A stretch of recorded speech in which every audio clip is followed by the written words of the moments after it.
রাহুলদার ইচ্ছা ছিল, আমাকে ইনফ্যাক্ট টেক্সটেও আছে যে তোর সাথে তুই আমার হিরোইন হবি আমি ভেবেছিলাম, ঠিক আছে ঠাকুমা আর পুলিশ ঠিক আছে।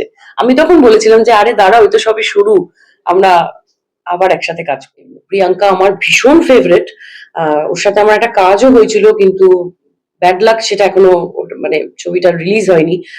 ওরকম একজন অভিনেত্রী, আর এত মিষ্টি একটা মানুষ, আর শি ইজ ভেরি স্ট্রং, মানে সত্যি বলছি, মানে আর সব থেকে ইম্পর্টেন্ট যেটা আমিও বলবো, কারণ আমি একজন বাচ্চার মা আর ও কিন্তু একটা বাচ্চার মা, তো মাকে কতটা স্ট্রং থাকতে হয়, একা জীবনটাকে লড়তে হয়। এখন চিনি, আগে একটু ভুলভাল হয়েছে, বাট এখন চিনি। তারাও কিন্তু অনেক মহিলারাও আছে, তারা মা, কিন্তু তাদের কোনো কাজ নেই আসলে, ঘরে বসে রান্না বান্না করার পর একটু মনে হয় যে লোককে নিয়ে একটু নিন্দে করি, তার লাইফটা না জেনে জাস্ট নিজের ফ্রাস্ট্রেশনটা অন্যের ওপর দিই, এগুলো কি করা যাবে, তাদের তো আর কোনো কাজ। আমাদের প্রিয়াঙ্কাদির সাথে কথা হয়েছে, উনি একজনকে সাজেস্ট করেছেন, ওনাদেরই ফ্যামিলির কেউ, যার সঙ্গে ওনাদের খুব ক্লোজ, রাহুলদারও ক্লোজ রিলেশন ছিল। তো উনি ডাবিং করে দিলে আমরা ওই ভয়েস স্যাম্পেলটা চেন্নাইতে স্টুডিওতে পাঠাবো, এআই স্টুডিওতে। রাহুলদার যতটা ভয়েস ম্যাচ করে করা যায় এটাই চেষ্টা।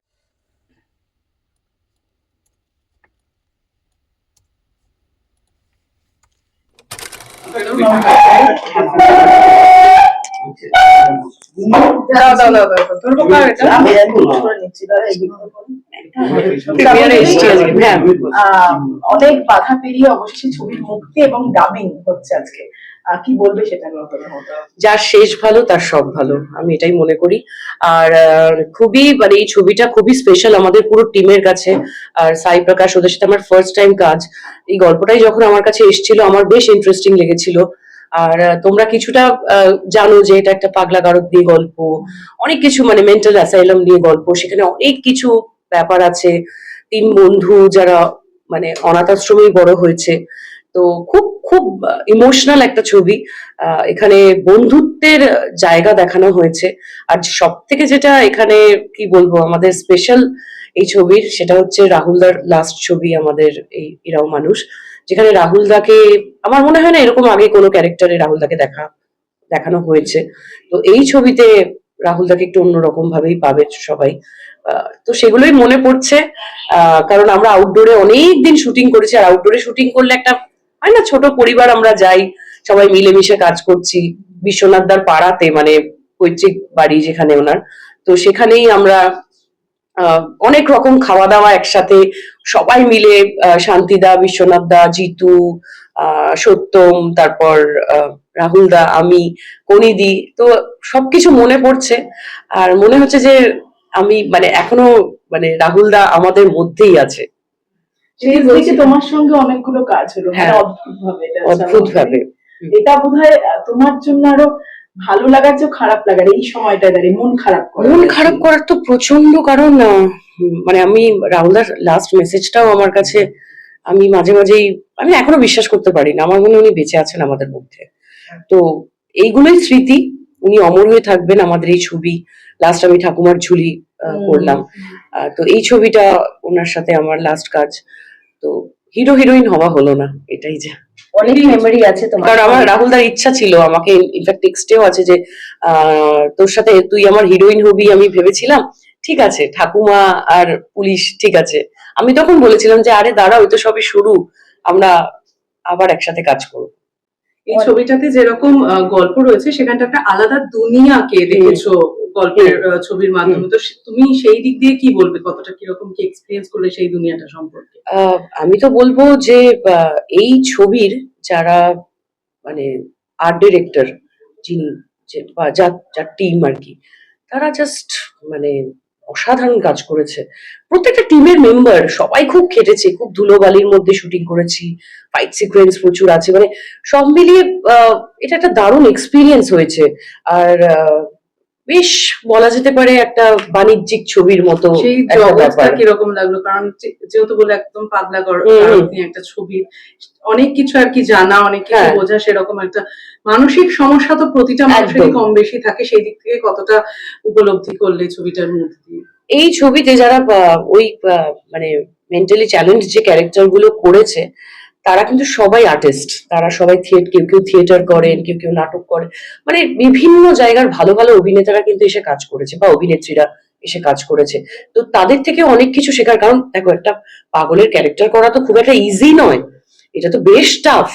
তো সেই চরিত্রগুলো মানে আমি যখন অনেক সময় সিনের মধ্যে দেখতাম ওদের শর্ট গুলো, মানে ওদের ডায়লগ থ্রোয়িং, ওদের এক্সপ্রেশন, ওদের মানে ভাবগতিক সবকিছু খুব স্পেশাল ছিল। তো এটা আমার জন্য বিং অ্যান অ্যাক্টর আমার অনেক কিছু শেখার, মানে আমি অনেক কিছু শিখেছি। শ্রাবণ দিদি, আশেপাশে এই যে এরাও মানুষ, আশেপাশে হুম। মানুষ কতটা দেখতে পাও এখন এই সময়ে দাঁড়িয়ে বা চিনতে পারো? মানুষ, দেখো মানুষের মধ্যেই তো বাঁচতে হবে, তাই না? ভালো খারাপ মিলিয়েই জীবন আছে। সেখানে সোশ্যাল মিডিয়াতে একটু বেশি নেগেটিভিটিটা মানুষজন আজকাল পছন্দ করছে, জানি না কেন। কিন্তু আমার মনে হয় যতই কিছু নেগেটিভ থাকুক, পজিটিভের দিকেই মানুষ এগিয়ে চলবে, আমি তো তাই। শ্রাবন্তী চট্টোপাধ্যায় মানুষ চেনে? এখন চিনি, আগে একটু ভুলভাল হয়েছে, বাট এখন চিনি। মানে থেকে থেকে শিখে মানুষ।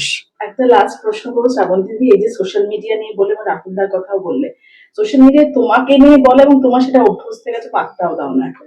সম্প্রতি যেটা শুরু হয়েছে প্রিয়াঙ্কা সরকারকে নিয়ে কথা বলা, কি বলবে একজন সহ অভিনেত্রী হয়ে, একজন সহ অভিনেত্রী হয়ে, একজন মানুষ হয়ে, মানে যেভাবে এই সময় বলা হচ্ছে। এটা মানুষের মানে মস্তিষ্কর প্রবলেম যারা এগুলো করছে। উনি একজন মানে প্রিয়াঙ্কা আমার ভীষণ ফেভারিট, ওর সাথে আমার একটা কাজও হয়েছিল, কিন্তু ব্যাড লাক সেটা এখনো মানে ছবিটা রিলিজ হয়নি। ওরকম একজন অভিনেত্রী, আর এত মিষ্টি একটা মানুষ, আর শি ইজ ভেরি স্ট্রং, মানে সত্যি বলছি মানে। আর সব থেকে ইম্পর্টেন্ট যেটা আমিও বলবো, কারণ আমি একজন বাচ্চার মা, আর ও কিন্তু একটা বাচ্চার মা, তো মাকে কতটা স্ট্রং থাকতে হয়, একা জীবনটাকে লড়তে হয়, সেটা সব লোকেরা বলতে চাইলে বলবে অনেক কিছু অনেক রকম ভাবে, কিন্তু মাই জানে মা কিভাবে তাদের সন্তানকে বড় করে, কত কিছু ঝড়ঝাপটা অতিক্রম করে করে। তো সেটাই আমার, আই ডোন্ট থিঙ্ক সো যে প্রিয়াঙ্কা এগুলো পাত্তা দিচ্ছে কিছু। কারণ লোকেরা বলবেই, তারাও কিন্তু অনেক মহিলারাও আছে তারা মা, কিন্তু তাদের কোনো কাজ নেই আসলে, ঘরে বসে রান্না বান্না করার পর একটু মনে হয় যে লোককে নিয়ে একটু নিন্দে করি, তার লাইফটা না জেনে জাস্ট নিজের ফ্রাস্ট্রেশনটা অন্যের উপর দিই। এগুলো কি করা যাবে, তাদের তো আর কোনো কাজ নেই। বাট আমাদের ভিডিও দেখেই তো, আমাদের ভিডিও শেয়ার করেই তো তাদের মানে বাড়িতে একটু টাকা পয়সা আসছে, ঘরের মাছের ঝোলটা রান্না করে খাচ্ছে। ঠিক আছে, আমরা ইনডিরেক্টলি একটু ওদেরকে হেল্পই করছি বলা যেতে পারে। সোশ্যাল মিডিয়ায় তুমিও একটা সময়ে নানান রকমের মন্তব্যের শিকার হয়েছে, শুনতে হয়েছে, দেখতে হয়েছে, এখন কিভাবে নাও সেটা? ওই যে বললাম যে আমরা আমাদের জন্য ওদের একটু সংসার চলে, আমাদের ভিডিও ভাইরাল হয়, সেইগুলো নিয়ে 10টা ভিউ মানে 100টা 1000টা ভিউ হয়, তারও বেশি হয়তো হয়। তো কোথাও গিয়ে ওই তো ইনডিরেক্টলি এখন আমার কিছু আমি এটাই তোমার positivity, I am always positive. অনেকে অনেক কিছু চেষ্টা করবে, সবার লাইফে ঝড়ঝাপটা আছে, কেউ পারফেক্ট না। সে পারফেক্ট না মানে ভগবান হয়ে যাবে তাহলে সে, আমরা তো ভগবান নই, আমরা রক্ত মাংসের মানুষ। তো আমাদের ভুল ত্রুটি হবেই, ভালোটাও করব খারাপটাও করব, সব মিলেমিশেই জীবন। That's it. Thank you. Tata. ছবির ডাবিং শুরু কেমন চলছে? শ্রাবন্তীদির ডাবিং হচ্ছে?